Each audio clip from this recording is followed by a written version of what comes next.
Welcome to the Career Wanderlust podcast, your compass for new career horizons.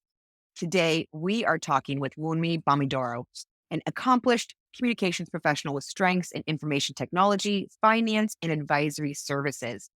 He excels at partnering with senior leaders, becoming a trusted advisor to tell their story in impactful ways. He has worked with agencies such as Broder and Lewis PR before moving into the corporate world and working with the likes of Gartner and Fannie Mae. Wunmi is currently the VP of Corporate Communications for Corporate Finance with Wells Fargo, and I'm excited to learn more. Wunmi, thank you for joining us on the Career Wanderlust podcast. It's my pleasure. It's good to see you. It's good to see you too. Could you share with us, Wunmi, what you feel has been some of your favorite career advice and why? Oh gosh. I feel like it sounds like old and trite, but the best career advice I've ever gotten was to know what you do and do it well. And that comes from an area of being a communicator and being able to raise your hand and saying, I don't know this, I need your help, but also being confident enough to say, this is my power alley, or this is where I think I really excel. This is the thing that I want to do in order to propel my career or really hone in and focus on where I want to go and the skills that I want to build. So I would say knowing what you know and doing that well, and knowing what you don't know and being able to raise your hand, some of the best career advice I've ever gotten, and something that I think will stick with me well after my professional life into my personal life as well. Yeah, I really love this. It makes me think of really great advice I got in life in general too, which is it's the same advice. Is to know your story, to know your story, like know yourself, what your strengths are, your weaknesses, get really comfortable with it, so you can be comfortable in all situations, right? Which means being knowing your strengths and being comfortable saying, no, this is what I'm really good at. Let me run with this, and knowing where you might need to ask some questions and get a little bit of help, which is incredibly valuable advice all across the board. How has that served you, would you say? I mean, as you said, I've had a number of in-house or corporate communications jobs, and part of me being able to get some of those roles is being able to say, this is what I excel at. In my early careers, it was really being able to excel at media relations. I loved talking to the press. I loved forming those relationships. And so that was my strong suit. And that's kind of what propelled me to the next opportunity that I had, which was, okay, how do you tell the business story of a company to the media? And that's how I ended up at Gartner. And so I spent 10 years there. And, in that life, I, learned how to make really strong relationships with members of the press, but I also began to get into executive support and events and, more on the strategic and the leadership side. And that's when I realized, okay, I'm really good at media relations. Now I really want to be good at executive communications and executive support and writing in that voice. So that's kind of how I progressed in my career to say, this is what I'm good at, but also understanding I'm good at media relations. Where's the next piece I want to add to my career to make myself kind of a well-rounded communicator? And it was executive communications was the next place I wanted to go. I love it. Continuing to add those stepping stones each step of the way. So you're just stacking your And professional expertise. Yeah, it's wonderful. And that's really such a successful way to go through life, right? Just finding that thing, getting really good at what you're doing, and then what's that next thing? Where do we go once you get that? And that's the way we're always growing too. You don't become complacent as well. yes, yes. And I think along the ways you have to fail. Like you have to try new things and then realize this is a thing that I thought I wanted to. I've explored it and I realized that either it's not a skill set I want to develop, or I might need to have a little more growth in a couple of other opportunities before I come back and I try to tackle Right. this thing later on in life. But I mean, I think failure is also a good way to understand what you were good at as well as where you need to grow. Completely. I like to change the whole conversation on failure in that way. Just what you're saying. Failure is can be a really amazing, wonderful thing in life. It teaches you so much. That's how we kind of get to our success through Growing on our consistent failures. So that's what gets us there. So to not be scared of it, like you're saying, and to be able to be okay and embrace it, that's how we keep growing. Yeah. So yeah, that's really important. And you mentioned we both have talked. You have had really great corporate careers. I mean, Fannie Mae, Gartner, Wells Fargo, these are all big name companies. You mentioned one thing that helped you get those positions. Is there anything else that you feel has helped you land some of these roles? I think in this day and age, the network that you are able to create as you go through your career is something that has been ev- beyond valuable to me in my career. Not only like the business partners that I served and I worked with, Mhm. but other people in other parts of the organization that I've met along the way. Pays, people say it and they say it. And I think that it's really true, especially now. Being nice and making friends with everybody will serve you so much more as you progress through your career. And it may not, and they're not inauthentic relationships that you're creating. You're creating these relationships because you like the people, you want to learn from them. But, so often I've been able to reach out to somebody that I used to work with because we had a familiar relationship and they genuinely understood that I cared about them and their profession and their careers and their personal lives as well. And those types of connections, when you need them, just come in handy to open doors that otherwise may not become as open to you as quickly. Like those are the ways that I've felt that a network has served me well as I've grown in my professional career. Right. And network, I mean, a lot of times when people hear network, they think networking, but your network is everyone around you. And just like you're saying, it's about being kind and getting to know all the people around you. Not just like the one person who you're directly involved with. So I think that's very valuable advice that not everyone's really paying attention to be honest with you. Yeah, and I also think that it's one of those things that people also take for granted is that the title of the individual that you are engaged with is paramount. And I would argue or say, not necessarily. Everybody has their own cohort of individuals which they communicate with, and they are like that is their circle.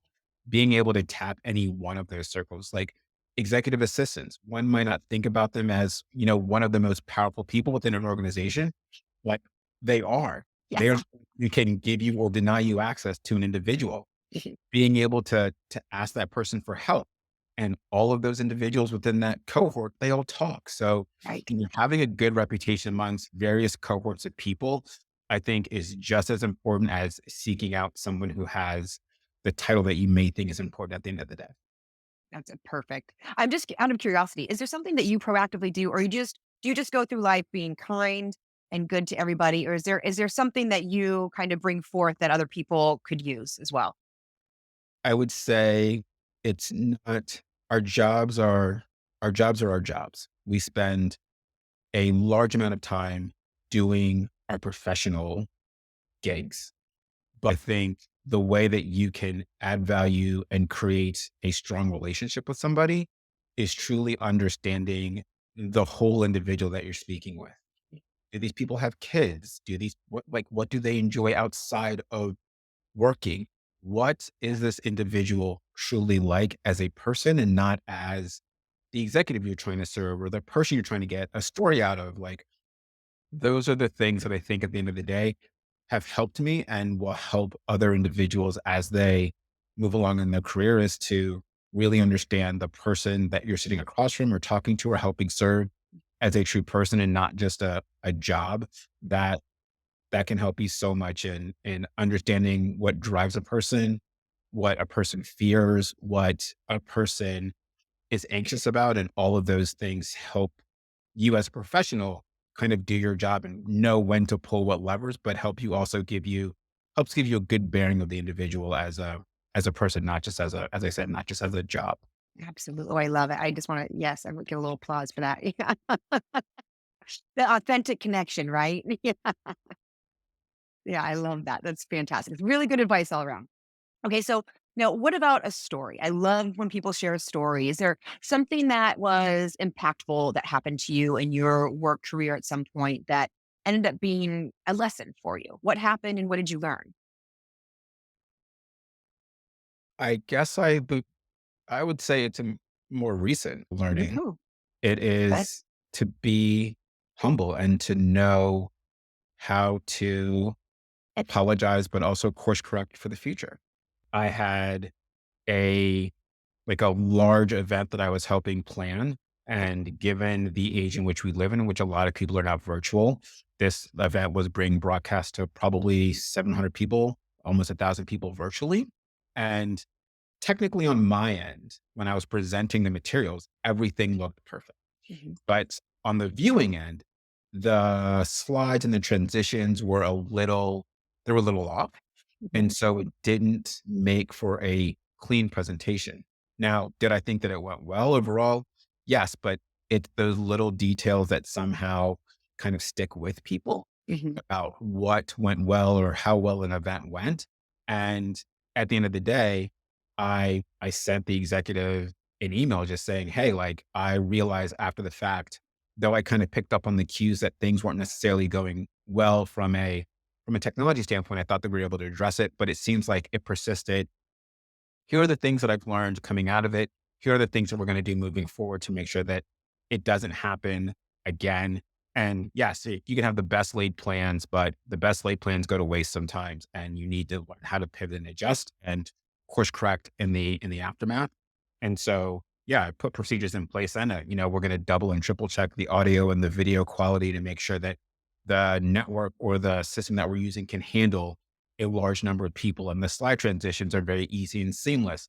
So again, it's one of those areas where saying sorry or admitting that like you've learned something out of something not going well is one of those lessons I think are just ever valuable to people as they progress through their career, because it helps you be authentic, but B, know that when things don't go well, you're able to say, my bad. Absolutely. No, this is very powerful. It's incredibly important, and it makes all the difference, both in your career and in life, to be honest with you. This is a big thing because these things are going to happen. I mean, you're not going to get through life without something like this happening multiple times in different ways, right? But exactly what you did is, I feel like, the exact lesson that I would hope people would take and do upon themselves if they experience something.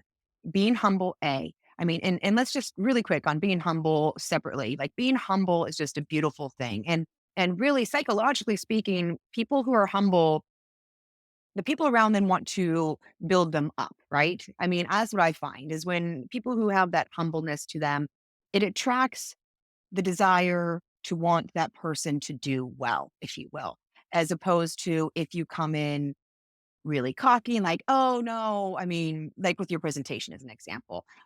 Other people might have had this experience and said, "You know what? It really wasn't that bad. I feel like the message came across just fine. Next time, we'll try to do something a little different." But there's a way that you come about things. And by coming about things like, "You know what? That didn't go very well. It could have been better. Let me evaluate this. Let's look at this and see what could we have done differently that could have made this even better or gone more smoothly. And then I'm going to learn from that. I'm going to take that information, apply it moving forward, and make sure that I don't do the same thing. This is incredibly valuable. This is how you have success in life. And this is another way that you have strong connections, authentic connections, and people are able to trust you and respect you and know that you're going to take care of things moving forward. Yeah. And sometimes, quite frankly, the sometimes it doesn't go well. Sometimes the response to you taking accountability for something doesn't go well from the executive standpoint. But at the end of the day, you have to try, you have to put that fig leaf forward, because for your own personal professional growth, you kind of have to make sure you check that box every time when things don't go well. Or again, and that's how you grow. That's how you get better. That's how you make sure it doesn't happen again, is by understanding that this is a part of life and taking the time to learn from it rather than shutting it down or moving forward or ignoring it. There's so many different ways that people do not grow from these situations. There's so many ways. So when you actually pay attention to and look at life in these ways, and when these things happen, you do grow and learn. That is how these people keep expanding higher and higher in life, if you ask me. Yep. So thank you. And now, what about something that you read? I always like to ask people if there's anything that has impacted you in a positive way, something that you read, something you listened to or watched. Is there anything that you would have to share that you feel others could benefit from as well? I would say, I mean, I swear by HBR. I know lots of executives do. HBR just has like the content that they have is just great. Just in terms of business acumen, they cover a wide variety of things. And all of those topics that they cover are all interconnected, whether it's technology or talent or leadership or, business operations. Anything that they talk about is usually top of mind for most leaders and executives. So for me, like HBR is a fantastic source for new relevant content for anybody looking to understand what is driving corporate performance or what is driving businesses to make certain changes. On the personal side, I love books about cognitive science and Mm, psychology and the interactions of people. So if you haven't, there's a book called The Power of Habit. It is good just because you learn so much about what you do on a consistent basis that makes you good. You also learn about what other people do and how the things that they do kind of have helped them become the person that they are. So any book that I said that anyone can consume about understanding the interactions of people and individuals, I think it's just this day and age where we are as a country and where we are in business is just something that will be invaluable as you kind of move throughout your life in terms of forming those relationships that I think are critical and important.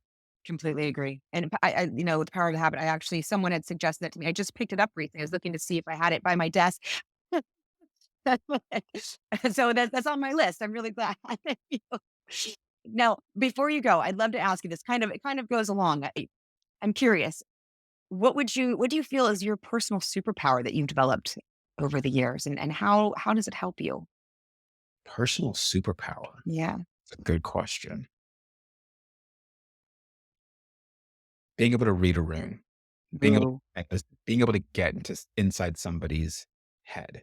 Hmm. I may not be 100% accurate all of the time, but I would say within several interactions with somebody, my brain is beginning to think about what drives this person, what keeps this person up at night, how do I help this person, how do I make this person look good, like what can be my role in helping this person succeed, and thus helping myself succeed at the end of the day. Mhm. And I really enjoy sitting down with people and talking with them because for me, that helps me create like an instant connection, an instant bond that I can then go back to and learn from and help kind of mature in the way that I need it to at the end of the day to either just understand the person as a person or Mhm. their business directives and their kind of goals. So I would say that is probably my superpower.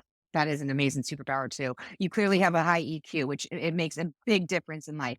I'm just curious, is there anything that you've done that has helped you develop that? Is there anything, that you could suggest that could help other people develop that? Man, that's a it's a loaded one. I would say I would I am not ashamed to say that I've had therapy. Like as a person, I had love therapy. Me too. I've had therapy, and I think having therapy or being able to just understand yourself, your desires, what makes you great, what doesn't, like having that sense of internal understanding of who you are as a person can only aid you when you talk to people or want to connect with them because at the end of the day, like you are confident enough to talk about yourself in an open way that puts other people at ease and makes them understand that okay, this person knows enough about themselves and feels comfortable enough sharing it with other people. How does that then translate to them kind of putting down their guard and sharing a little bit about themselves or something that you may not on the face of it, know and learn about them that helps you build a more holistic profile of the individual that you're working Right. with. I would say that's if you can do it, do it. Fantastic. Thank you so much, Winnie. This has been a wonderful conversation. I really appreciate your time. Thank you for joining us on the Career Wanderlust. It sounds fantastic. My pleasure. Thank you. Yeah. Thank you for joining us on the Career Wanderlust podcast. If you find value in learning from others, give us a like and subscribe. If you're looking to grow your communications, marketing, public relations, or sales and biz dev team with the best talent and quickly, check us out at paradigmstaffing.com and submit a request. We are wishing you a most successful and fulfilling career. Until next time.